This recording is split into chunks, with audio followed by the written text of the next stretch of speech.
Hi, everybody. This is Silvio Canto in Dallas, Texas on Monday, June the 14th, and welcome to our video commentary. By the way, June the 14th is American Flag Day, so we salute the American flag on this day. I have a post over at the American Thinker Monday morning talking about what is happening in Baltimore.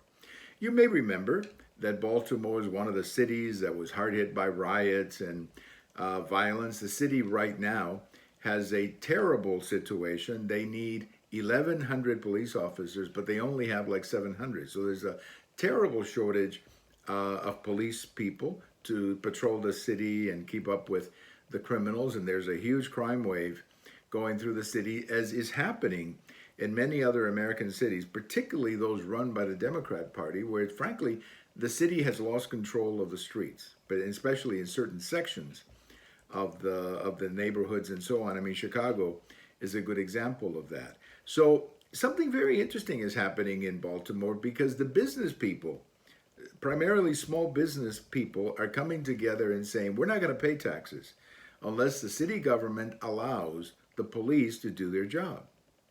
Period. We're not going to pay taxes.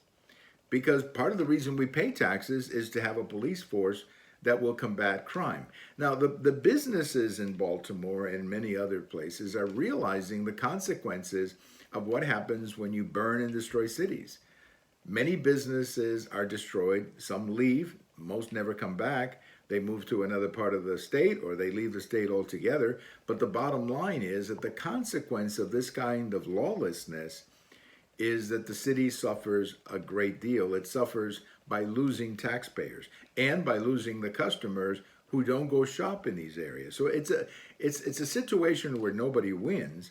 And what the business people are saying to the local government is, hey, you got to get your act together and you got to let the police do its job. Now, we don't know what's going to happen in Baltimore, but my guess is that the people are going to start demanding this. And I think it's going to be coming not just from the white suburbs. I think you're going to start seeing more and more of these African American neighborhoods and immigrant and Hispanic neighborhoods saying, we're fed up with this. You need to protect us because we got to survive here. We got to do our business, and we cannot do it if criminals are running around our city. So it's a good thing what's happening in Baltimore. And I believe it's going to grow and move to other cities. We pay taxes to have a police force. And if the city government doesn't want to let the police force do its job, then why are we paying taxes for?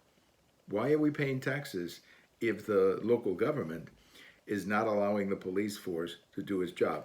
Make it very clear. I want to make it very clear. I'm not blaming the police. I think most policemen would love to do their job because that's what they're trained to do and that's what they're committed to do. So the problem is not the police. The problem is the political class who doesn't seem to understand that you have to control your cities and not allow criminals to control your cities, as is happening, unfortunately, in many cities. Thank you for watching. And if today is your birthday, happy birthday. And again, we say happy American Flag Day on June 14th. Bye-bye, everybody.